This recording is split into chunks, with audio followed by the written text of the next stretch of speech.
Today we're going to talk about why you should use dynamic risk per trade and get familiar with the basic risk management rules.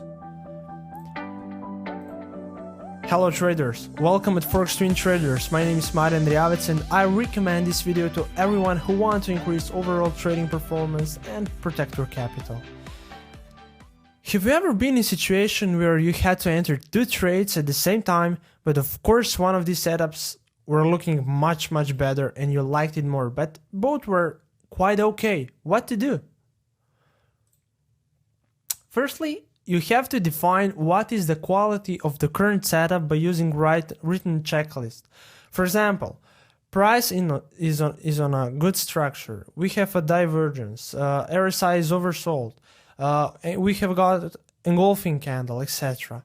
And of course, you can define the quality of the setups by feeling and experience. When you have enough screen time, you can easily define which setup is better in few seconds without any click. So why would we risk, let's say, 1% on each trade if the first trade is looking much better than the other trade? There's no logic, actually. So do you still remember the grades or scores in elementary or high school, whatever? 5 was the best and 1 was the worst, right? So let's take this example into a trading. I'll tell you my experience, so what I'm using. So for 0.5 risk per trade, I trade textbook setups, perfect setups, A+ setups, elite setups. So these setups are the best. For 0.4% per trade, I trade very good setups. For 0.3%, I trade solid setups. For 0.2% per trade, I trade average setups and still good enough trades to enter. And for 0.1% per trade, I trade aggressive trades to hedge, to reduce risk. To determine risk per trade, it is also very important on which time frame you're entering a trade. This is very important, guys.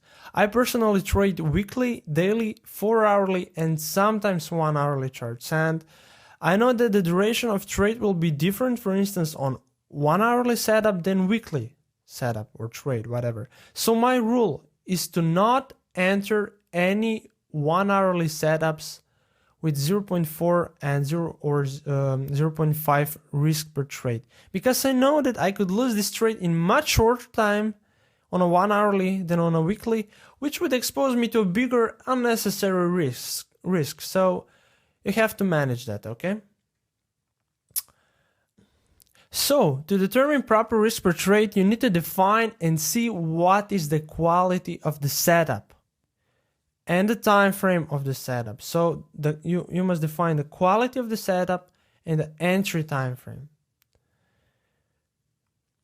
You have to understand that sometimes this kind of dynamic risk per trade will also make more loss than fixed percent per trade, because a trade where you risk more will lose and a trade where you risk less will win. But longer term, it will help you to make more profits, believe me.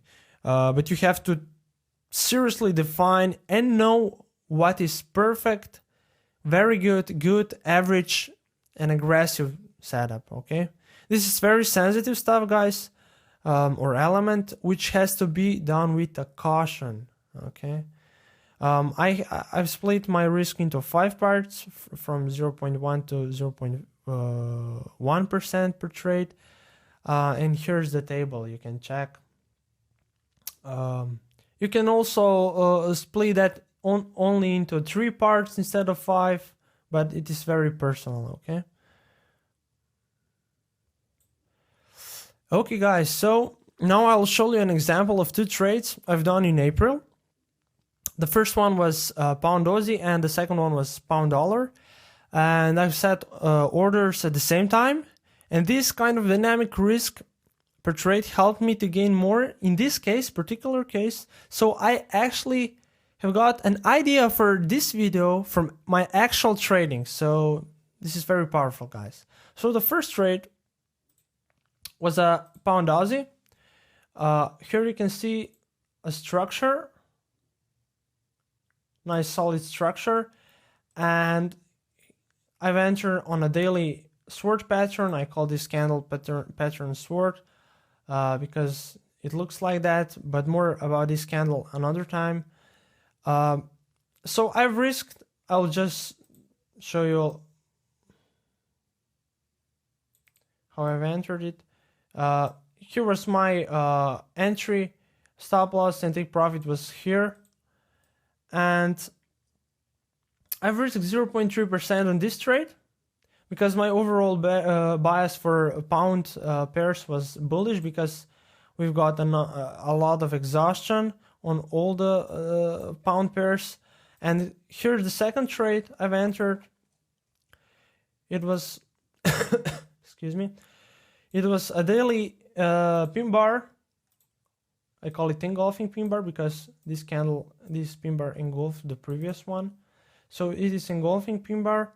I actually set retracement entry, which was a bit of a mistake, but anyway, but I didn't like that setup so much. So I've risked 0.1% just to reduce risk on my pound Aussie trade, okay?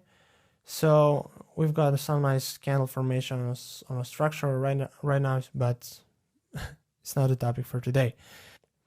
Okay guys, so let's cover some other basic risk management rules which should be used by any trader, guys. So the first one is exposure.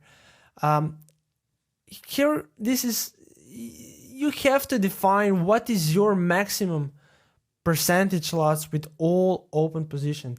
By that I mean equity loss. So for example, when I risk 0.3% on pound Aussie and I risk 0.1% on a pound dollar, that means my total exposure was 0.4%. If I would, in that time, if I would enter, let's say, one trade for with 1% risk, my total exposure would be 1.4%. Okay, so this is a must, guys.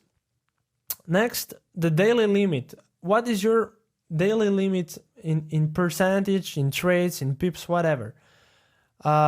If you're a day trader, this would fit to you, but me as a swing trader, I only have a monthly limit, which is 2 to 3%. Also, be aware of correlations, positive, negative correlations. More about that in another video, but just to give you information. Okay. Your homework, guys, for today is to think about if dynamic risk would fit to your trading and to write down your maximum exposure and a daily, weekly, or monthly limits, or all of them. And guys, please focus on protecting your capital, and I guarantee you that profits will come. Okay? So, that's it for today. I hope you enjoyed. If you have any question, please let me know. You can also add me on a Skype and contact me there. If you would like to have a video covering specific topic related to trading, let me know in the comments below and I'll do my best. And don't forget to like, share, comment and subscribe. Thank you guys, and see you next time.